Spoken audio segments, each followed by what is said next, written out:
Pwede ka bang mabala? Anong kailangan mo? Yung nagpapabigay.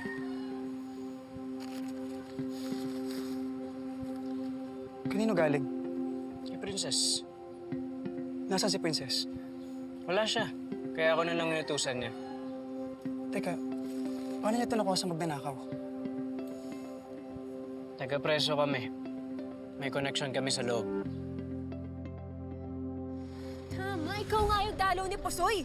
Teka, sino si Pusoy? Isa yun sa kaibigan kong inmate. Paano mo pala natutunan yan? Doon kasi sa amin palaging may emergency. Teka, ano ka ba sa inyo? Supervisor jail guard yung tatay ko. Kaya pala kilala mo talaga yung lalaki ng budol sa akin kanina. Dumalaw kasi yun sa isa sa mga inmate. Nasaan si Princess? Gusto ko lang magpasalamat sa Wag kanya. na, wag na. Okay na yan. Princess! Hoy! Princess! Hoy, bumalik ka dito! Princess! Teka lang! Princess! Princess! Hoy, teka lang! Salamat sa ginawa mo. Wala yun. Bakit ayaw mo na makipagkita sa akin?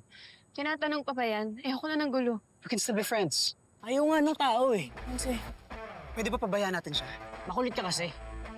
Kanina ka pa. uy, tama na. Sino ka ba?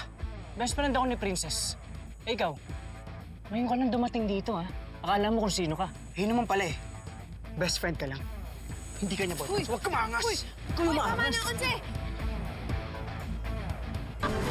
Masyado kang epal. Sinong epal sa atin? Ikaw nga itong walang pakialam eh. Alam mo na nga selosa yung girlfriend mo, hinaharas mo pa to si Princess. Ano ba? Tumigil nga kayo. Hindi niya nakaras si Princess! Ayaw mo siyang tigilan. Ano sa'yo ngayon? Kung wala kang concern sa kanya, ako meron. Onse, tama na sabi. Bakit ikaw lang ha? Hmm? Ano? Ha? Ikaw lang. Onse, tama na. Onse! Ano? Angas ka. Anong problema, bro? Wala. Ginugulo ka ba neto? Huwag na natin palakihin to, please. Aalis na lang kami. Onse, tara na. Tara na!